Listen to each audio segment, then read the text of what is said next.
Hey Haley, how's it going? I'm doing well. How are you? Good, good, thank you. Thank you so much for being here and giving us a little bit of your time to talk about what you're going to be sharing at our Lemon Rebellion event. Before we get started, I want to do a little intro about you so that everyone can get to know a bit more about who you are. All right, so Haley Kowalewski is the founder of Femme Financial Coaching. She is on a mission to get more money into the hands of women. The goal of her business is to make financial literacy and education more accessible in hopes of closing the gender, race, and investing wealth gaps that exist. Her coaching helps women eliminate money stress, gain financial clarity, and become confident creating wealth. Haley, that is an awesome mission. And just again, I'm so pleased to have you on our panel for Lemon Rebellion. I know that what you're going to share is going to be super relevant and incredibly inspiring for everyone that comes to listen to you.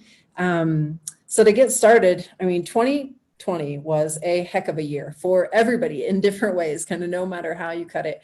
And I know that a lot of us looked at last year and thought, man, if there's one thing that I should be more proactive about and thinking about, it's how to manage my finances, to put myself in a better position so that when these kind of uncertain things happen, I'm not going to mess up my future, mess up my present. So tell me, what are some of the things that you have been um, seeing come through that you can guide us with in terms of financial literacy and financial independence? Yeah, I mean, you're exactly correct. 2020 threw a lot of people for a loop and it was hard. And I don't think anybody, came out a little bit not like impacted from it. Like everybody knows somebody who was affected by it. Some big things when it comes to finances is to how do we avoid like stuff like that happening again in the future? Like, how do we set ourselves up for long-term success?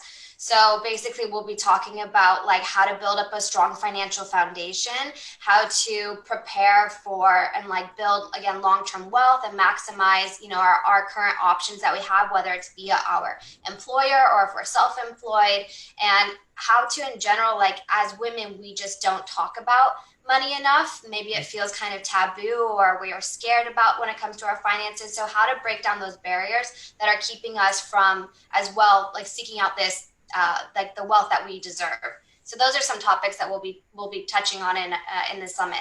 Wonderful. That sounds great. Well, you mentioned something interesting, the fear we feel around money. Tell me more about that. I guess I could give my own experience, but we're not here to hear my stories. We're here to hear yours. So, how have you seen this element of fear and emotions come up in relation to helping people manage their money? I mean, when it comes to fear, a lot of fear comes from just like of what we don't know, right? And what that means, like diving even further, is like lack of education. So a lot of these, sometimes it's two things. Sometimes it's information overload. Like there's so much information out there. So how do we like how is it tailored to me? How can I apply this? And then the second thing is just again like we don't talk about it enough. So it's like again like how can we take what we've heard and make it work for us um, as well. So Great. Okay. That sounds wonderful. So, when someone is just getting started, let's say they don't have a whole lot of experience managing their money for whatever reason, you look at it, there's savings, there's investment, I've heard about trying to have like a 3 or 6 month kind of like emergency fund. Where do people start? How do they know how to prioritize? And is that something that you guide people through both in your coaching and will you touch on that in the Lemon Rebellion event? I will definitely touch on it. The biggest thing is like if people don't know where to start, it's okay to start small. Do what you can.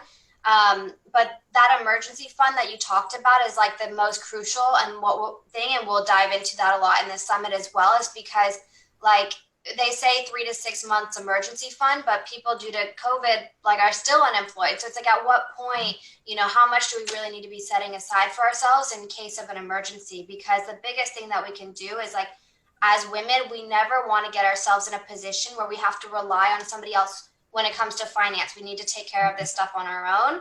So yeah, that's a huge topic we'll dive into, is like how to start if I don't have so much income coming in, like what do I do? And why? Like why do we need to build these things up? Why do we need to like protect ourselves and when it comes to finances as well? Awesome. Okay, awesome.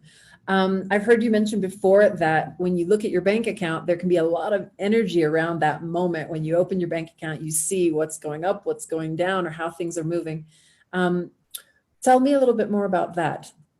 Well, yeah, when you it's kind of crazy. Like when you see the number that's in your account, like some people try to avoid it. They're like, I don't want to see it because there is an energy around that number, whether it's negative, if it's not the number you want, and if it's negative, how do we change that into a positive? How do we because like I want to get you all to a point where you look at your accounts and you're like, I have control of this number. Like I know how much I have coming in, going out, where it's going, how it's growing, and all of that. So I mean, money is an energy. Like it's not just financial health. It impacts your like mental health as well, which is something we'll dive into in the summit, as well as like how like when you have a positive relationship with money and with your finances, it makes you feel more confident as a person too.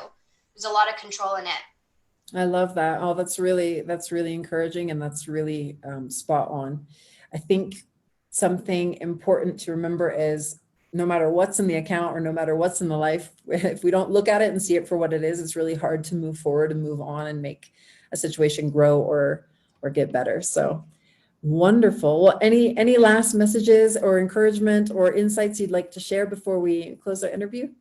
No, just that if you've been avoiding your finances, this is such a good opportunity just to start opening up the conversation around it and becoming comfortable. And there's no stupid questions throughout this too. Like I'll field any questions that you have about saving, about investing, how to like where to do it, how to get started. A lot of times that there's like a stigma of, oh, I don't know, like I'm embarrassed to ask. Like don't be embarrassed to ask, because you're not going to get better unless we face where we're at right now. Yeah, wonderful, Haley. Well, I am so excited again. Just thank you for giving your time, giving your energy, sharing your expertise, both now a little bit with us in this interview, but also at the event on Thursday, February 25th. It's coming up around the corner. Sign up. Registration for the live event is free, and I'll make sure to include a link in the comments. So great, Haley. We'll talk to you soon. Bye.